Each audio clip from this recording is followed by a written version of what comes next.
Waalaikumsalam warahmatullahi Video wabarakatuh. berikut ini merupakan praktik web coaching untuk supervisi akademik. Dalam kegiatan supervisi ini terdiri dari 3 tahap. Tahap yang pertama yaitu pra-observasi, kemudian tahap yang kedua observasi, dan tahap yang ketiga pasca observasi. Nah, pada kesempatan yang pertama ini adalah merupakan praktek coaching untuk pra-observasi. Di sini saya akan mengcoaching rekan sejawat saya yaitu Ibu Yuhelmi. Silakan perkenalkan, Bu. Assalamualaikum warahmatullahi wabarakatuh. Waalaikumsalam. Perkenalkan, saya Yuhelmi, guru kelas 5 SD 03 Bandar Buat. Baik, Bu El, apakah ada waktu? Ada, kebetulan saya lagi jam kosong anak-anak sama guru olahraga. Terima kasih Bu El sebelumnya atas waktu Ibu. Di sini kita ngobrol-ngobrol sedikit ya Bu ya.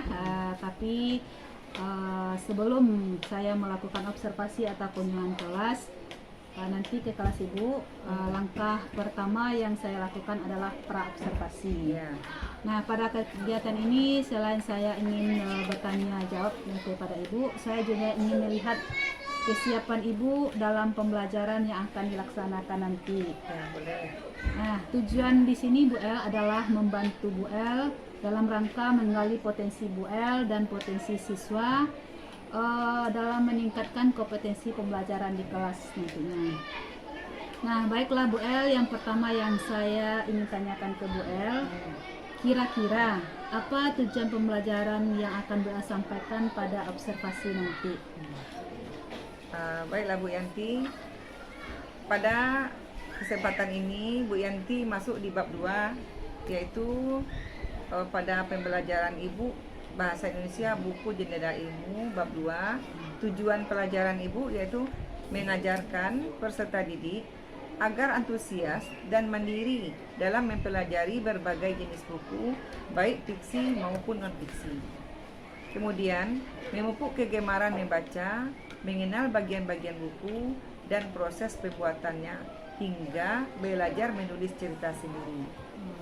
Oh, berarti pada saat pembelajaran nanti ya Bu El ada 2 tujuannya ya Bu El ya. Ya. Nah, kemudian Bu El, bagaimana pembelajaran sebelumnya dan kira-kira pengembangan apa yang akan Bu El lakukan nantinya? Pengembangannya, yang pertama memperkenalkan 2 jenis buku, yaitu dengan meminjamkan kepada anak, yaitu ada cerita fiksi, ada dan buku cerita non fiksi. Tentu terlebih dahulu menjelaskan kepada anak apa yang dimaksud dengan cerita fiksi dan apa pula yang dimaksud dengan cerita non fiksi. Jadi anak bisa membedakan dengan cara membaca 2 buah buku cerita yang berbeda. Jadi di sini setelah anak paham, ya, saya menggunakan di dalam pembelajaran menggunakan metode ceramah. Saya pikir menggunakan metode ceramah dapat membantu siswa dalam memahami materi lebih baik ketika ditanya kembali banyak siswa yang kurang paham. Oh, jadi setelah Ibu melakukan pembelajaran tidak sesuai ya Bu ya dengan harapan Ibu ya. Berharap anak ini paham semuanya ya Bu ya. Nah, kira-kira menurut Bu El kenapa hal itu terjadi? Mungkin karena masih menggunakan metode ceramah atau belum ada buku atau yang contoh peraga yang dilihat dan dibaca siswa. Nah, itu sebabnya mungkin nilai siswa tidak sesuai dengan yang diharapkan. Dan untuk itu saya perlu menyediakan media dan metode lain serta rencana ingin membuat RPP yang berdiferensiasi. Jadi Bu El, yang saya tangkap bahwa Bu El akan menggunakan RPP berdiferensiasi ya Bu ya, yang berbeda dengan sebelumnya. Nah, untuk pengembangannya kira-kira rencana apa yang akan Ibu lakukan? Nah, untuk pengembangannya seperti tadi dijelaskan, pertama Ibu setelah anak paham dengan perbedaan antara cerita fiksi dan non-fiksi, Ibu memberikan kepada anak pinjaman buku pusaka dengan 2 model, ada cerita fiksi dan ada non-fiksi. Berdasarkan buku buku yang dibaca anak tersebut, maka anak bisa membedakan sehingga anak bisa menulis cerita fiksi dan non fiksi walaupun diambilnya dalam buku cerita. Itu bervariasi ya, Bu, ya. Ada yang menulis, ada yang menceritakan gitu ya. Baiklah Bu El, jadi yang saya pahami di sini ya, ketika Bu El akan melakukan pembelajaran, Bu El sudah mengakomodir seluruh kebutuhan siswa berdasarkan gaya belajarnya Bu El ya.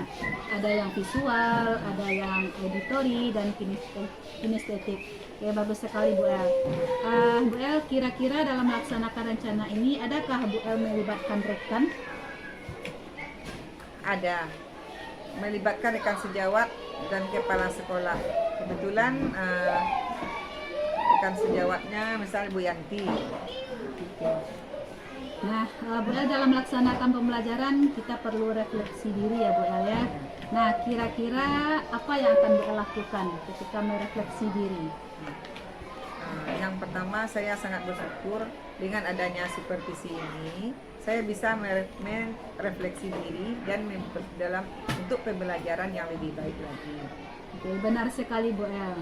Nah, sebenarnya ya Bu El, dengan supervisi ini membantu kita meningkatkan kompetensi. Dengan supervisi kita melibatkan orang lain untuk melihat kemampuan kita atau kekurangan kita agar bisa melakukan pengembangan pembelajaran yang berpusat pada siswa. Nah, Bu El, rencananya kapan Bu El akan melaksanakan ini? Sesuai dengan jadwal supervisi kita di hari Jumat jam ketiga sampai jam keempat. Berarti hari Jumat ya Bu El, jam 3 Ya. dan 4. Ya, mudah-mudahan kegiatan observasi kita nanti berjalan ya Bu El, tidak ada halangan dan harapan kita semua semoga terlaksana dengan baik. Terima kasih Bu El atas waktunya. Kita lanjutkan tak ini pada tahap observasi ya Bu El ya. Dan sekali lagi terima kasih atas waktunya, kita bisa melanjutkan pembelajaran selanjutnya. Terima kasih. Assalamualaikum warahmatullahi wabarakatuh. Warahmatullahi wabarakatuh.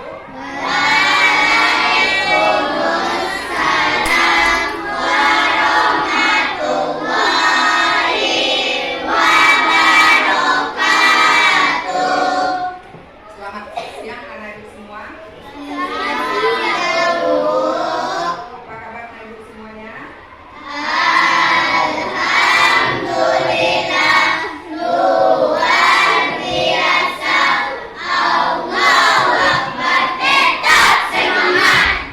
Sebelum kita mulai pelajaran hari ini, anak-anak ibu, anak-anak ibu masih ingat dengan lagu nilai-nilai Pancasila?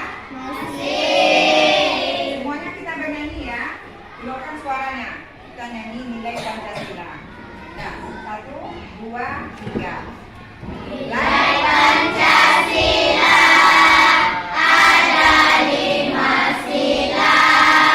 Sila yang pertama menganut agama. Sila yang kedua saling menolong. Sila yang ketiga cinta tanah air. Sila yang keempat itu musyawarah. Sila yang kelima bersikaplah adil. Ayo kawan semua, marilah amalkan di dalam kehidupan sehari-hari. Nah, Bapak Ibu, nilai-nilai dalam Pancasila itu harus kita terapkan, kita biasakan dalam kehidupan kita sehari-hari. Kenapa? Karena kita berada di pahami dan kita terapkan dalam kehidupan kita sehari-hari. Nah, anak-anak ibu, sebelum kita lanjutkan pelajarannya, nah anak-anak ibu kita tarik dulu napasnya ya. Nah, nanti kalau anak ibu tarik napas, anak ibu semua memejamkan mata. Tahu narik napas? Semuanya pejamkan mata.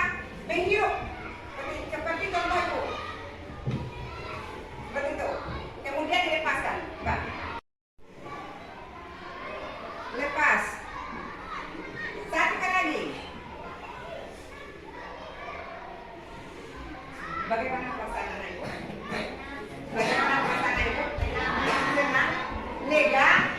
Ya, baiklah kalau anak ibu. Nah, kita mulai dengan pelajaran kita, yaitu belajar. Hari ini anak-anak ibu, kita sudah belajar bahasa Indonesia tentang cerita fiksi. Apa itu cerita fiksi? Siapa bisa mengulang pelajaran kita kemarin yang tadi? Apa itu cerita fiksi?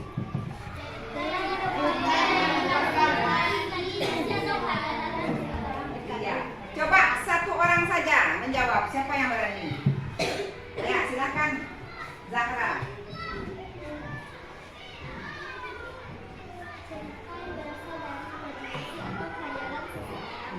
Bagus.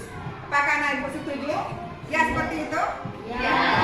Anak ibu, setelah kita belajar, anak ibu baru tahu apa itu cerita fiksi, apa ciri-ciri cerita fiksi, apa jenis-jenis cerita fiksi. Sudah paham semuanya? Ya. Kemudian ada tugas yang anak ibu kerjakan di rumah. Baca cerita fiksi yang ada di kasih tugas tersebut. Lalu anak ibu boleh tuliskan unsur intrinsiknya di rumah. Dikerjakan di rumah ya. Ditulis di dalam buku PR-nya. Nah, besok dikumpulkan. Nah, untuk itu anak-anak ibu semuanya, untuk lebih memahami agar anak ibu tidak kesulitan dalam mengerjakan PR, baca kembali cerita tersebut dengan benar. Paham anak ibu semua? Paham. Kita bersiap-siap untuk pulang. Simpan semua buku-bukunya. Simpan semua bukunya. Nah, pesan ibu, setelah sampai di rumah nanti anak ibu apa? Ganti pakaian. Sampai di rumah apa? Kita bacakan salam. Cium tangan orang tua. Nah, bagi anak-anak ibu yang mengaji, gantilah pakaian mengaji. Silakan semua anak ibu bersiap. Nah, bersiap kita.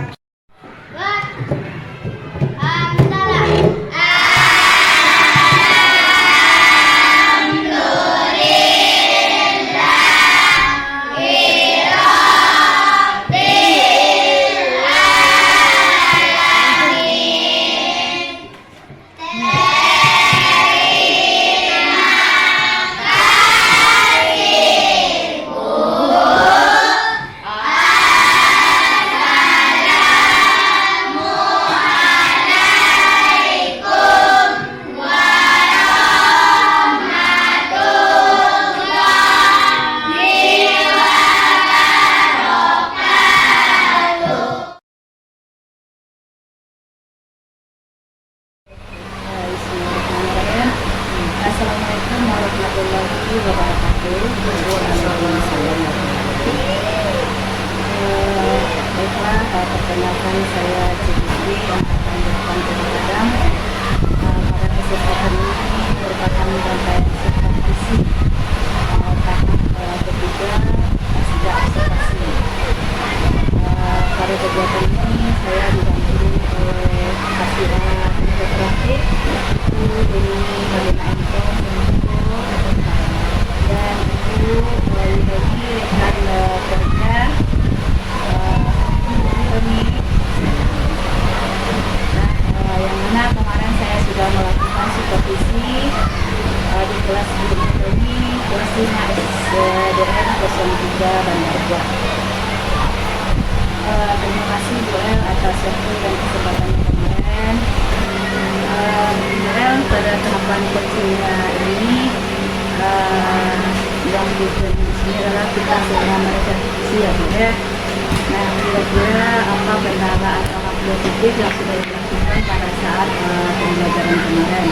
Nah, jika ada kendala, rencana tindak lanjut atau pengembangan apa yang akan kita lakukan. Jadi saya minta waktu juga sebentar ya. Nah, sebelum saya tanya, kemarin kita sudah mengizinkan saya melihat pelaksanaan pembelajaran di kelas ini ya. Nah, menurut bagaimana sih perasaan saya setelah melakukan pembelajaran kemarin? perasaan saya sudah lega, sudah mulai ada sedikit perubahan sesuai dengan perencanaan yang kemarin. Tapi kan itu apa namanya, mungkin kan, karena mungkin ibu belum paham mengenai cara penelitian, mungkin ada metode yang terbaru, jadi ibu perlu belajar lagi.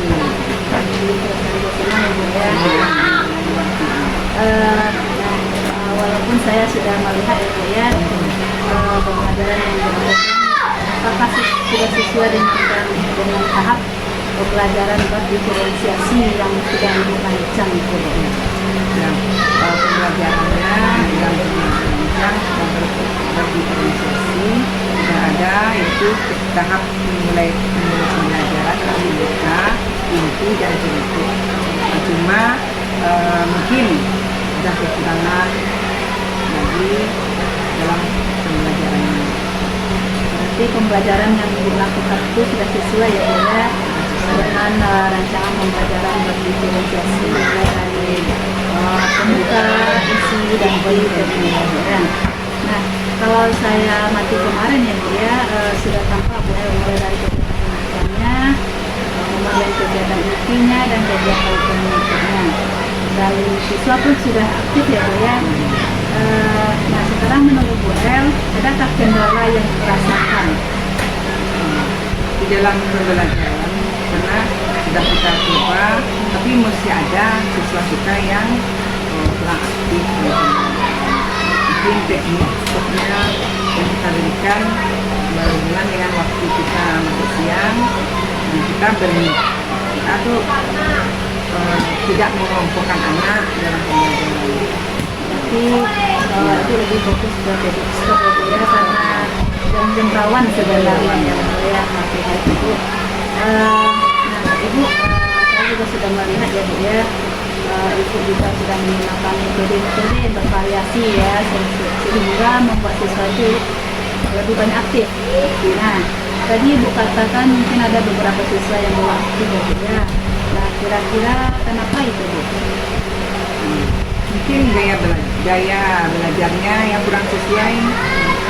Kemudian apa namanya, seperti anak yang visual misalnya disuruh ke depan bercerita, sedangkan mungkin ke depannya saya harus lebih memperhatikan lagi dan menggunakan metode yang lebih bervariasi yang sesuai dengan cara belajarnya. Itu ya Bu ya, karena ketika dia memberikan tugas ya Bu ya, belum sesuai dengan gaya belajarnya. Seperti yang saya sampaikan tadi, janganlah visual disuruh bercerita ya Bu ya tentang apa Bu, fiksi ya. Belum tepat sasarannya Bu ya. Nah, jadi Bu El, karena melihat kondisi seperti itu, apakah rencana Ibu ke depannya menggunakan, apakah rencana Ibu agar siswa ini lebih aktif gitu? Insya Allah akan mencoba lagi agar di dalam pembelajaran itu semua anak ikut terlibat dalam pembelajaran. Jadi menggunakan kelompokan tadi ya Bu ya, kelompokan ya, mana yang siswa yang visual, yang auditory ataupun kinestetik ya. Dan rencananya pelaksanaan itu kapan Ibu lakukan? Untuk pembelajaran selanjutnya. Oh, jadi secepatnya ya Bu ya, pembelajaran ya, karena kalau cepat kita juga bisa melihat hasilnya ya Bu ya. Baiklah Bu El, benar ya yang itu ya. Ketika kita sudah punya rencana, segera kita lakukan. Kemudian Bu El yang apa namanya persiapannya yang Bu El, bagaimana ya Bu El kira-kira menurut Bu El atau tanggapan Bu El terhadap supervisi yang saya lakukan di kelas ini? Tanggapan itu sangat bagus. Ya, kalau dapat kan ada ilmu yang berlebih bagi guru yang kurang mungkin dalam metode pengajiannya belum sempurna, ada perbaikannya. Betul sekali ya, pada kegiatan seperti ini sebenarnya posisi kita dengan saya sebagai peneliti sama ya, kita sebagai mitra.